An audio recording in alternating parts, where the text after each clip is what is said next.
What's up, you guys? I'm Brittany Williams. And I'm her husband, Kevin Williams. And this is Jellybean. And we actually run a YouTube channel called Lite Brite, which more or less entails us traveling all across the country all the time, doing rad shit in our vehicles.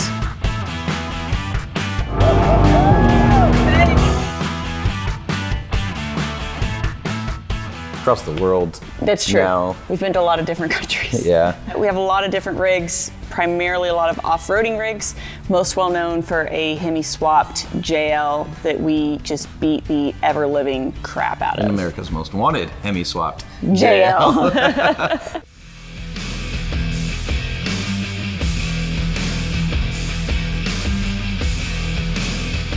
That's over 3 years now and probably 60, 70,000 plus miles of on-road and off-road. On the engine, over 100,000 miles on the vehicle. And in 3 years, 3.5 years. Yeah, we've come a long way since the YouTube channel started. What's up, Lite Brite Nation? What's up, Lite Brite Nation? What's up, Lite Brite Nation? What's up, Lite Brite Nation? The origin of Lite Brite is something we've gone over on the YouTube channel a few times. Yeah, but what's Lite? I mean, Lite. The name. I guess it's funny. I don't know the name because everybody's like, "What Lite Brite? What does that have to do with off-roading and you traveling?" And absolutely YouTube, nothing at all. The YouTube channel was just kind of got created out of thin air. Like it wasn't something we set out for. Yeah, that's the craziest part. The YouTube channel was a complete and total accident.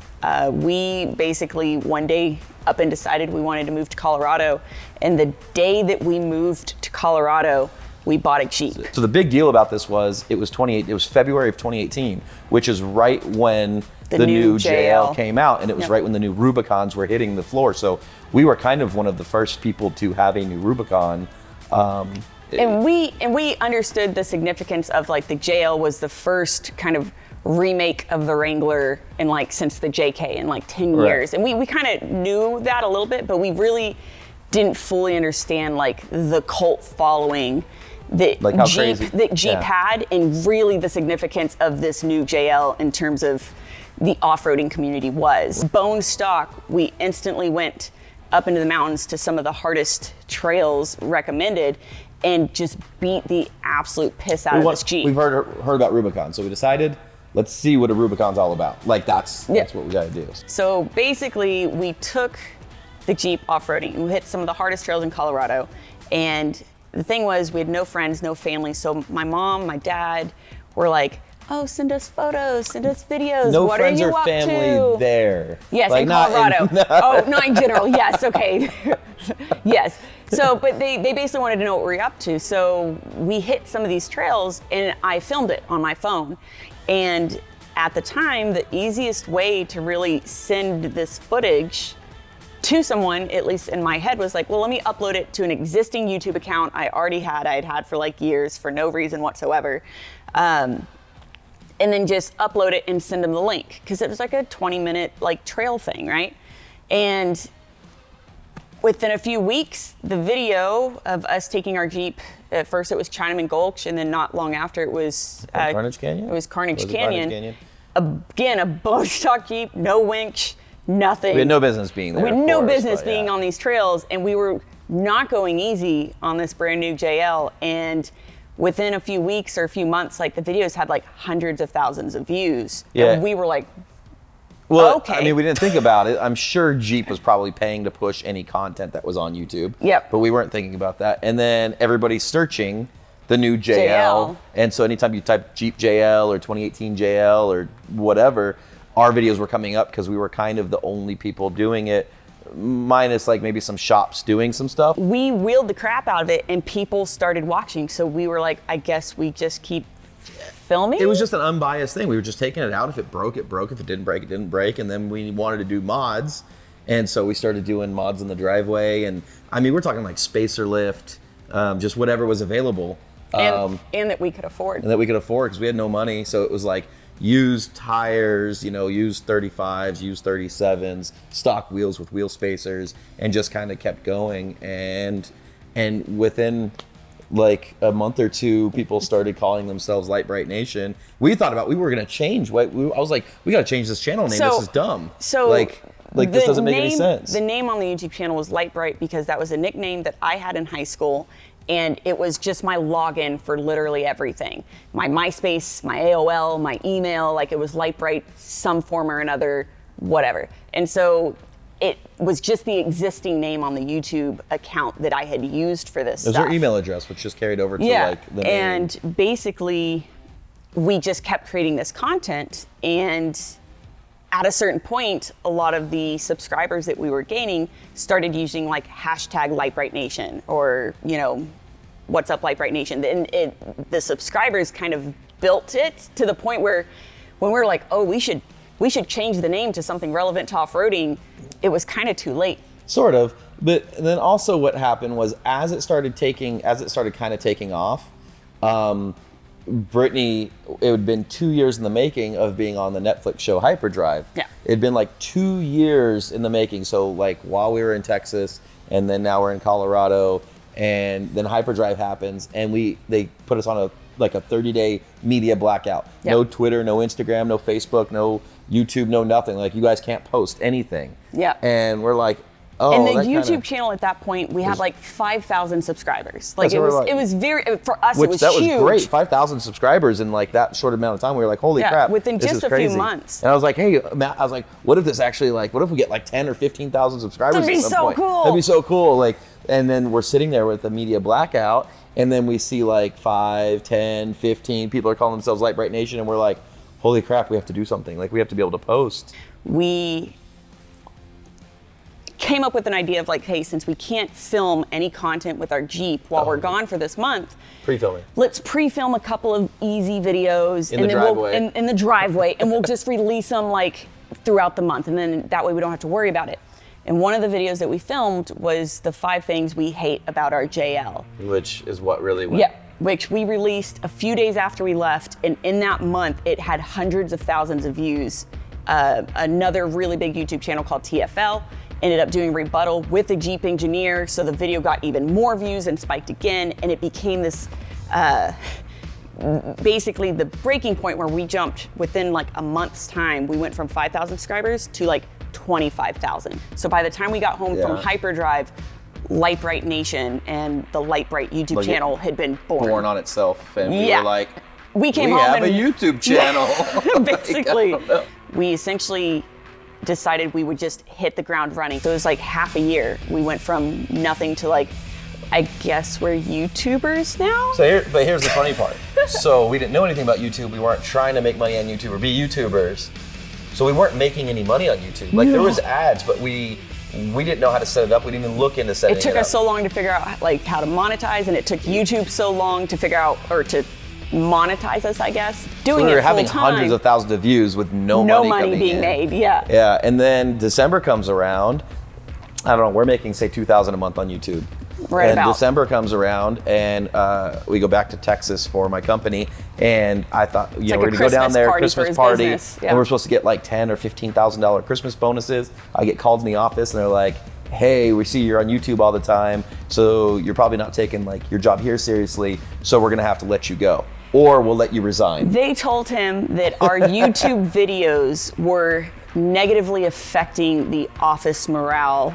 Because we were Back in the employees back in the office could see that we were traveling, even though he was doing all of his work. I was a remote employee. I could work as anywhere that had internet.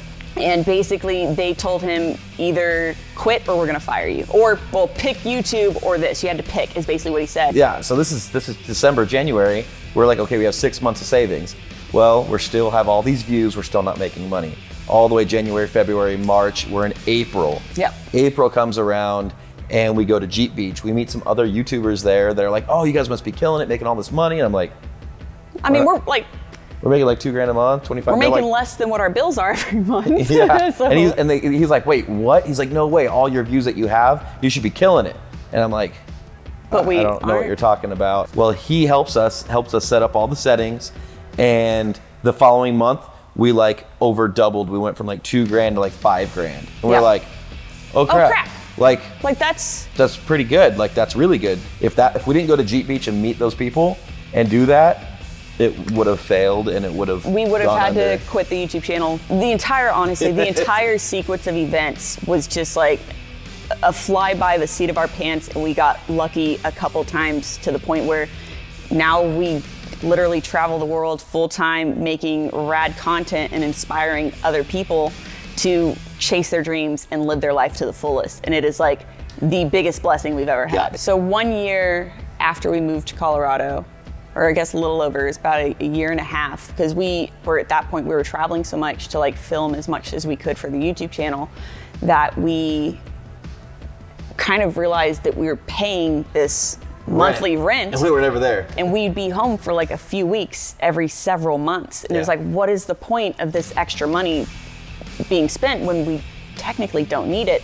And so we ultimately decided, it was summertime, I guess, of 2019, that we'd just be homeless. And we decided that we wanted to start traveling full time, living out of the Jeep. And we did a lot of camping. We stayed with friends and family when possible. So our fans, obviously it's the Lite Brite Nation, right? And some people might be like, that's dumb. At first we were also like, that's dumb, but it has genuinely grown into this community of the raddest, most incredible, most inspiring people we have ever met. And honestly, the Lite Brite Nation it's completely changed our life. For years, for almost 3 years, Kevin and I, we stayed with subscribers, complete strangers across the nation. And we owe those people everything, because like we couldn't, like, it wouldn't have been possible without them. No, and I wasn't, when the middle of the summer or the middle of winter, when it's too hot or too cold, and like to sit there and camp every night and eat Mountain House or be around a campfire, like, we're on the road 24/7. Like, this isn't like, oh, I'm gone for 2 weeks. No, we're talking like 3-4 months at a time before we maybe go to her mom's house and hang out for a little bit to like try to relax, but then her mom doesn't let that happen either. And the thing is, honestly, staying with all of these people in that time period, we never once had a bad experience. Never. These are total strangers that would open their house to us. Over and 100 plus people, houses. Everyone was always above and beyond, just the most incredible, the kindest, the most generous, like just the most accepting people we have ever met in our life. And I don't know if it's one of those things that renewed our faith, like in humanity, like on a daily basis. And I don't know if it was just the off-roading community in general is just such an incredible thing. They are for the most part, yeah. But everyone that we met, everyone who considered themselves to be part of the Lite Brite Nation, were just amazing people. At King of the Hammers, I will tell you, that race is so brutal. There's so many times where either she wanted to quit or I wanted to quit, because you're just done getting beat up. But every time we'd come around a corner or hit a new trail and we have our fans there screaming, and even over the roar of our race car, I could hear them screaming. It literally felt like we were just starting the race again. Like, the energy that comes from that is incredible. And that's not just during the race. That happens when we go to meet and greets and we meet people. And we have a line that's an hour long for like 3-4 hours straight. Like, it takes a lot of energy, but it also gives back. Like, you're feeding off these people, and it's crazy to me. So we start making money. Now we're homeless. We're living out of the Jeep. I decided to put a turbo on the Jeep. So here in comes America's Most Wanted, sort of. So I'm a big just automotive enthusiast, and I love turbos. I love superchargers. I love more power. And we both come from racing and drifting, so yeah, we love cars. As the Jeep got bigger with bigger tires, the V6 was less and less adequate. So I was like, oh, I'll put a turbo on it. Well, that was a huge mistake, but I didn't know that at the time. It was nothing but a nightmare. And what was funny was probably like 3 weeks into this, we came up to the old shop. Alyssa and Jay had, oh, you got to meet my friend. He does all these Hemi swaps, and we're getting a Hemi swap done in one of our vehicles. And we meet him, and Jared jokes around. He goes, hey, when you blow up that 3.6 with that turbo kit, give me a call and we'll get you a Hemi. Jokingly. Ironically enough, trying to turbocharge a very high compression engine doesn't work out. Isn't a very good idea. So like 2 months later, I literally blew the motor. We were out on the West Coast, and we went to a buddy's shop, DCD Customs in LA, and I called him. I was like, hey, I've got rod knock. This motor's not going to last very long. He's like, all right, make it here. And so I literally made it there. And I called Jared. I was like, hey, you remember me from a couple months ago? And you told me to like give you a call when I blow up the motor. Well, I was like, you were right. How much for a 6.4 liter Hemi? And so then that's when the Hemi was born. So Jared is unlike anybody else you've ever met. For those of you that don't know, this is Jared. Say hi, Jared. Hello. So Jared actually owns America's Most Wanted 4x4, and in addition to the Hemi swap that's in the stepchild, they also do a ton of other types of swaps, including Hellcats, demons, and even elephants.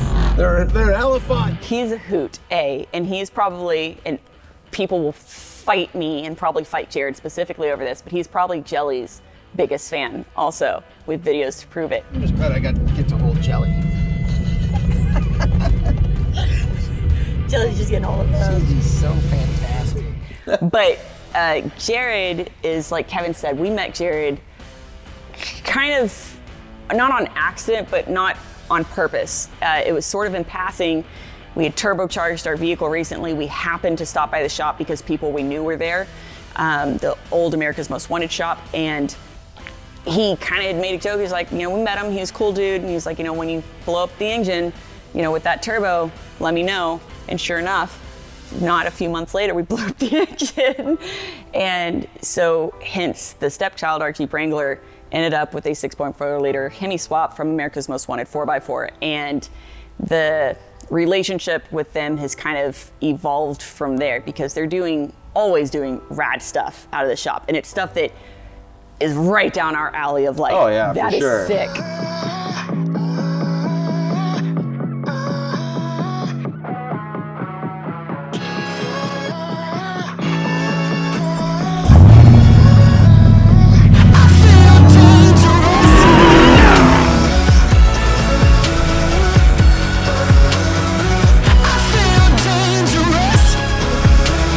He is like the hardest working person ever to create what he's created, to have like the alliances and the people that he knows within the industry.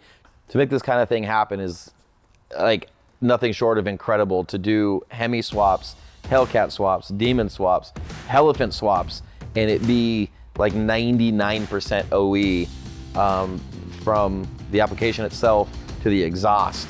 And fully integrated, everything working, everything on the dash, no check engine lights. Nobody else is doing that. Nobody else. People cut corners, and like there's no cut corners here. And it's not just a little operation. Like we're talking hundreds and hundreds done a year, and I've never seen anything like this. Like this is absolutely insane.